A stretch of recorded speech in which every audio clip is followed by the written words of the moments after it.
Let's begin with that breaking news that could have big implications for our economy.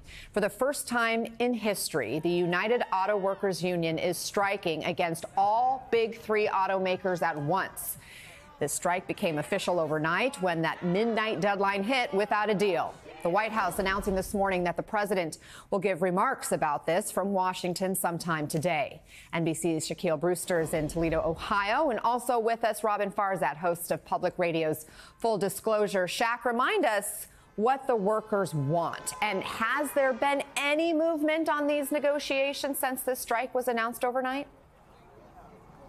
Hi there. Good morning to you. Look, there has not been any movement on any progress toward getting that contract. That is why the workers are out here. We know ahead of the deadline, the UAW president said that there would be no negotiations on the first day of the strike. So you can't expect this to be resolved quickly. This is something that you have the workers out here. They're saying they're in this for the long haul. What are they asking for? The big demand that you know is that wage increase. They came in asking for that 46% increase in wages over 4 years. There are plenty of other measures, though, things that address their cost of living, more vacation time, more time to spend with their family, more flexibility with the scheduling, and then also retirement are key demands for these workers out here. But I'll tell you, this is a historic strike in the sense that you have all three big automakers being targeted. At least one assembly plant from each of those automakers have scenes like the ones you're seeing here, where workers have walked out, where they're picketing for those benefits. I want you to listen to some of my conversations, some of the conversations our team have been having with these workers, specifically about what they're looking for and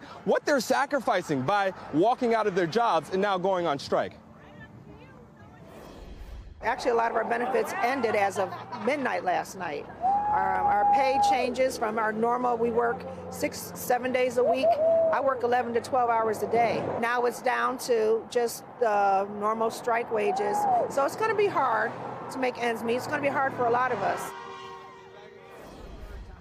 Now, automakers have said they are disappointed by this strike. We know Ford, for example, they offered a 20% wage increase in terms of an offer that they described as historic. They said what the union has been demanding, what the union leadership has been demanding, wouldn't be sustainable for their company. They say they would have to end up in bankruptcy after a couple of years because they just can't absorb those labor costs. But again, workers out here are saying that they feel empowered right now. They feel supported. They want to see a better contract, and they're willing to stay out here, they say, for as long as necessary to make that happen, Anna. So, Robin, the UAW keeps pointing to inflation and the company's profits to argue that a 40% pay increase is not unreasonable. And the companies have a lot to lose, right, by not meeting those demands. Goldman Sachs previously estimated GM and Ford stand to lose $2.5 to $3 billion in revenue for every week a widespread strike lasts. By comparison, agreeing to a 40% wage bump for UAW members would cost somewhere around $4 to $6 billion over 4 years. So how long can the big three weather the economic hit from this? I think that the elephant in the room right here is Tesla and electrification and how little the big three make on electric cars. In fact, they lose money on electric cars. Their profit center is still big pickup trucks, ginormous SUVs, guzzlers, even though they want to buy the Super Bowl ads that talk about electrification. And Tesla is not a union shop. And if you take apart a Tesla, a Model S, a Model 3, whatever they have coming down the pike, far fewer parts than your median gas-fired GM or Stellantis, Chrysler, Ford vehicle. And so there's dueling clout. The unions know that they can shut everything down, even with one esoteric parts supplier shutdown. They can bring down the entire kind of big three, big 2.5 domestic supply chain. But Tesla is much more autonomous. Automation is another thing here. So I understand if you're the union at a time with what we saw with UPS, kind of getting the demands, the drivers there, and the workers, with Hollywood and the writers up against disruption and automation and AI. This is like a battle for the soul of where this entire industry is headed. So it sounds like you believe the union workers in this case have some leverage here. But what about the potential broader economic hit we could all feel? What does that look like? What's the threat to the bigger economy and consumers? it would have been much bigger back in like the 70s, 80s heyday of the big three, before the Japanese disrupted this. But look, now you have non-unionized Japanese, Korean, European automakers in the Sun Belt, in the South. GM went through its bankruptcy. Chrysler had many near-death experiences. Ford had a near-death experience. And they could go back and say, look, yes, we understand the austerity of 2008 and 2009 was brutal. We have to take back a lot, but we nearly died. We have to take a government bailout. Do you want that to happen again? And the union, you have to understand their perspective. Inflation is crippling. What happened in the pandemic with another near-death experience when they had to shut everything down in a week. So there's always an information asymmetry. There are people that are just playing for time. The big three are playing for time against disruption and the day of reckoning against electrification. And these auto workers increasingly are going to be taken out of jobs by automation and by non-union shops and the shift to electrification. But, of course, these workers still need to pay the bills. Shaq, the UAW is reported to have an $825 million strike fund. How long is the union and these workers prepared to strike?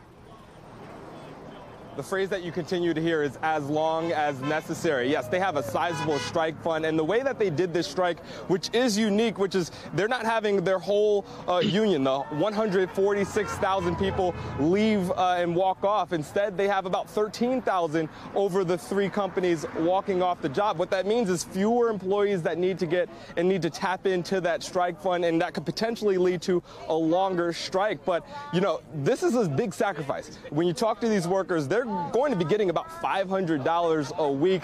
They have families, they have kids, so they know that they'll be sacrificing not just them, their entire communities. We just left Kokomo, Indiana, for example, and that was a concern that they had. They were not one of the targeted plants, but in that area where you have 1 in 6 or 1 in 10 members of that community are members of the union, you can imagine what kind of impact that can have over entire communities. And unions have been preparing for this. We know, and you can see behind me, they have their supplies here. They have firewood that's being dropped off. We know that some plants have been having porta potties that have been here.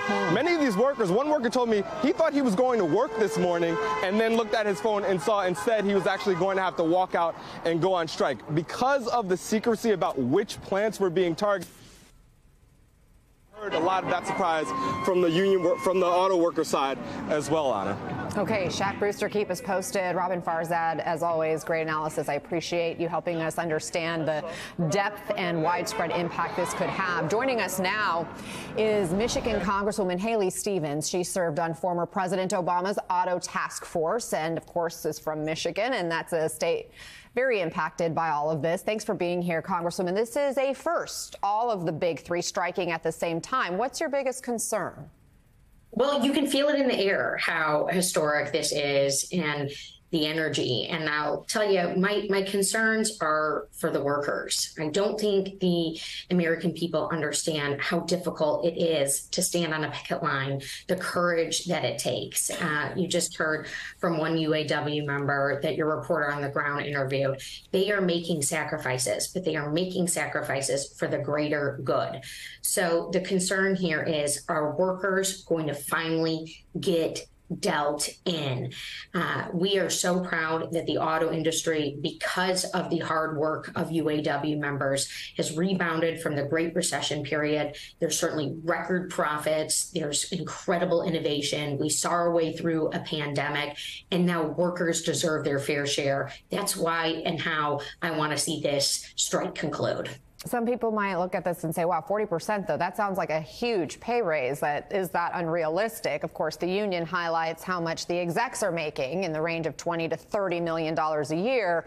And the big three say that they have already agreed to raise workers' wages, but that they also need to save enough money to invest in this shift to electric vehicles to be competitive globally, like we were just discussing with Robin Farzad. What do you make of that argument? Mr. Farzad had great analysis.